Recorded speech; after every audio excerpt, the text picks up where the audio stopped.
Hey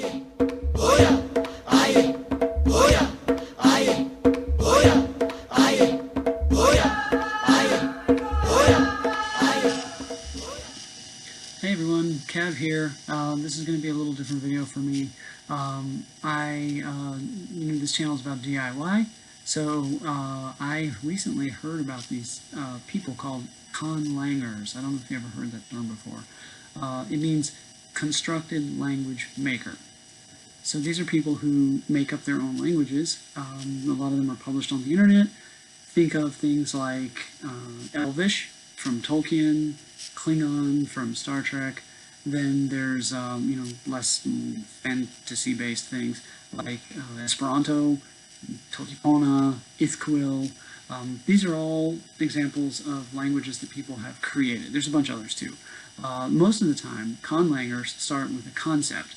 So they think of some theme that they want to build a language around. Like Tolkipona is supposed to be the simplest language. Ithquil is supposed to be the most precise. So forth.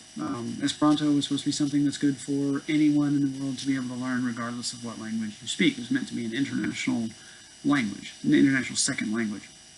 So being the DIYer that I am, I thought, I think I could do this too.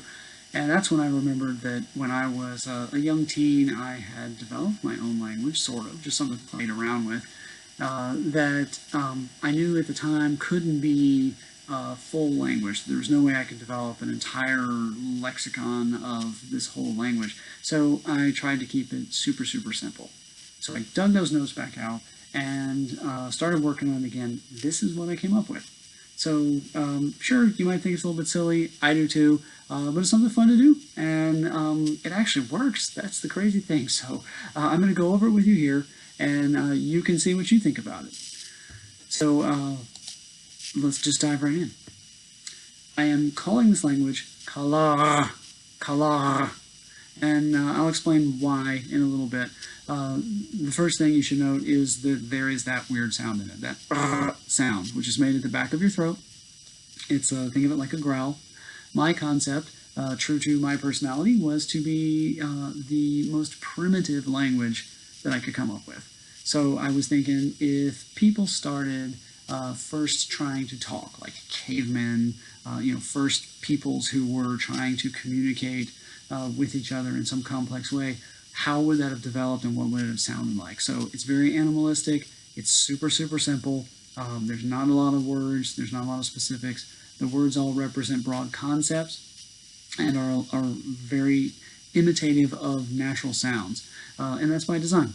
So it turns out I have about 34 words and didn't really need any more. So turns out you can say quite a bit.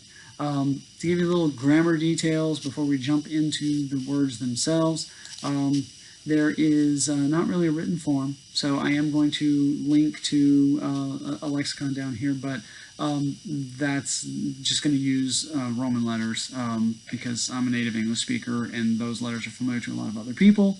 They're also useful for a lot of different kinds of sounds. Some other languages, don't have so many. So I thought this was a good place to start, but they're just notes. It's really just a spoken language. There is no tenses, so it's not, there's no past tense. Everything is just said the same way. The sounds are, all vowel sounds are short. So for example, A would be said as in the English word car, like the ah sound. Same thing for the other vowels, except for U, which is oo, the longer sound, oo. And the word order is subject, verb, direct object, indirect object. It's very simple. If you want to make possession, you put the noun or pronoun in front of whatever it's supposed to possess.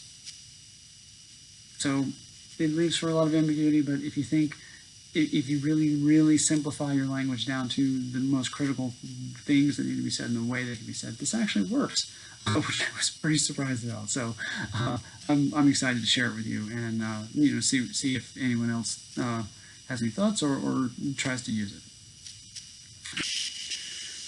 Hey, I originally shot this video straight through, but it was getting really long, so I decided to cut it up. Check back for the next video on vocabulary. See you then.